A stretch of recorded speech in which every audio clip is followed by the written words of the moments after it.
PSL की ताजा खबरों के सब्सक्राइब कीजिए हमारे एमटीटी न्यूज चैनल को और इस बेल आइकन को दबा के ऑल पे सेलेक्ट कर ले, ताकि दोस्तों आपको हमारी आने वाली सभी पीएसएल की ताजा खबरों की जानकारी आपके फोन पर मिल जाए। नमस्कार मेरे सभी पल्स पीड़ित साथियों को। मैं एडवोकेट अमित गर्ग, आमजन कल्याण समिति से प्रदेश अध्यक्ष और इस पल्स की लड़ाई का एक छोटा सा सिपाही।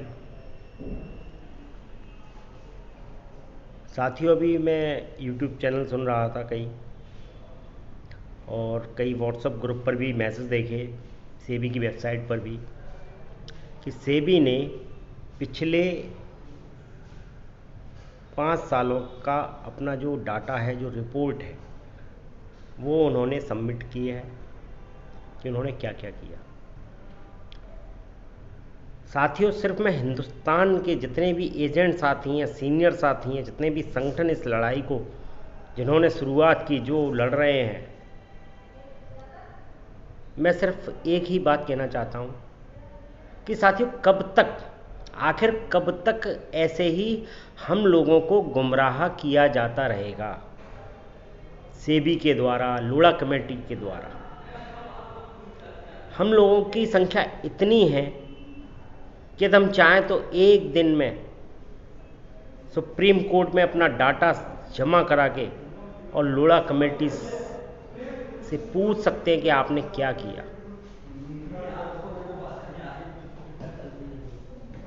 कभी कंपनी सेट में जाती है, कभी ऑक्शन आते हैं, कभी प्रपोजल आते हैं। सिर्फ यही सब कुछ पिछले 4-5 सालों से चल रहा है। लेकिन कभी भी लोढ़ा कमेटी ने एक लाइन में ये नहीं कहा कि पीएसीएल की जो संपत्ति हमारे द्वारा जब्त की गई है, जिसको बेचकर हम लोगों को पैसा देना है, वह कब तक दे पाएगी। न नौमन तेल होगा, न राधा नाचेगी, न बाबा होगा, न घंटा बजेगा, न प्रॉपर्टियां बिक पाएंगी कभी इनकी, न हम लोगों को कभी पैसा मिल पाएगा। साथियों, अभी भी वक्त है, एकजुट होकर एक आवाज में सुप्रीम कोर्ट में अपना एक अच्छा सा वकील पूरे देश से यदि हम करते हैं तो जरूर हमें सफलता मिलेगी। हालांकि आमजन कल्याण समिति इस पर पहल शुरू कर चुकी है, लोगों के डॉक्यूमेंट्स सबमिट करने के साथ साथ, क्योंकि यह मुद्दा पूरे भारतवर्ष का है। इसलिए मैं सभी संगठनों से, सभी राज्यों के संगठनों से अनुरोध करता हूं कि इस नेशनल लेवल पर हम लोग साथ मिलकर एक कार्रवाई करें। साथियों, अगर सेबी को आज हमने नहीं रोका, आज हमने इसका विरोध नहीं किया, तो 20 वर्षों में भी हम पैसा नहीं ले पाएंगे।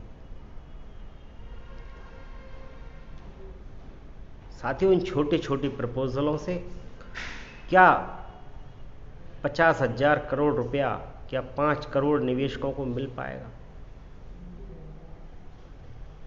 साथियों, अब हमें गुमराह होने की आवश्यकता नहीं होनी चाहिए, हमें गुमराह नहीं होना चाहिए।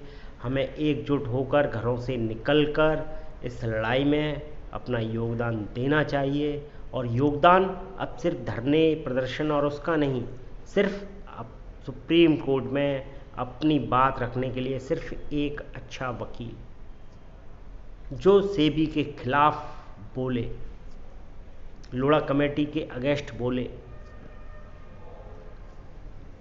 करोड़ों की संख्या में ये निवेशक जो रोज परेशान हो रहे हैं, एजेंट जो परेशान हो रहे हैं, दर दर की ठोकरें खा रहे हैं, भाग रहे हैं दर दर, और सेबी आज भी सिर्फ गुमराह कर रहा है कि हम ज़मीनें बेच रहे हैं, हम ऑक्शन पर डाल रहे हैं, हमारे पास प्रपोजल आ रहे हैं, हम बेच रहे हैं, हम दे रहे हैं, हमने 2,500 दिए, हमने 5,000 दिए, हमने 10,000 दिए, आप एडिट करो, आप ये करो। ये सब सिर्फ गुमराह करने के तरीके हैं। अगर ईमानदारी से लोढ़ा कमेटी सेबी चाहती है पैसा देना तो उसको ऑफलाइन प्रक्रिया द्वारा पैसा देना होगा, और सबसे पहले उनको एक समय तय करना होगा कि हम इतने महीनों में एक एक व्यक्ति का पैसा लौटा देंगे।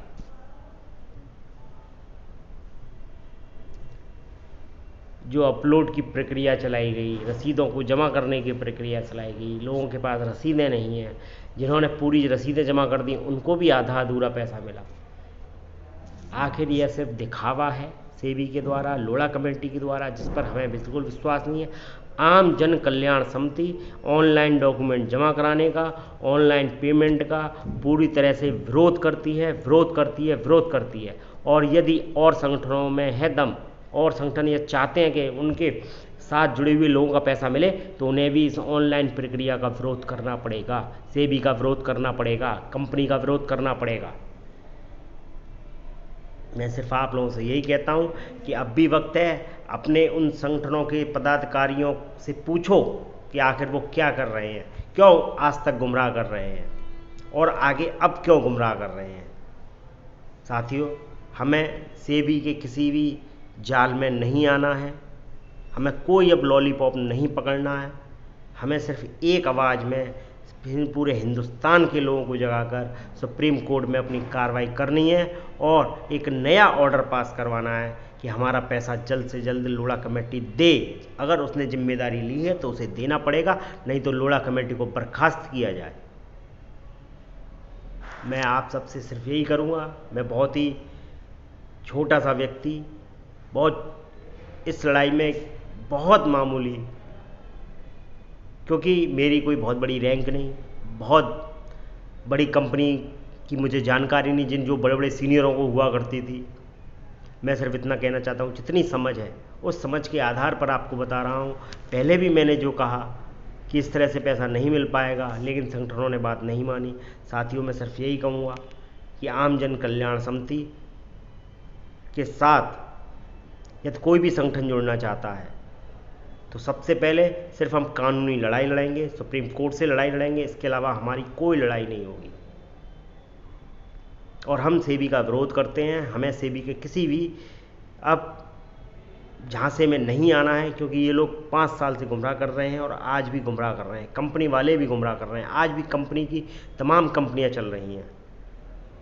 तो साथियों, बस मैं यही कहूँगा कि साथियों, भ्रमजाल में ना फंसें। ये एक भ्रमजाल है।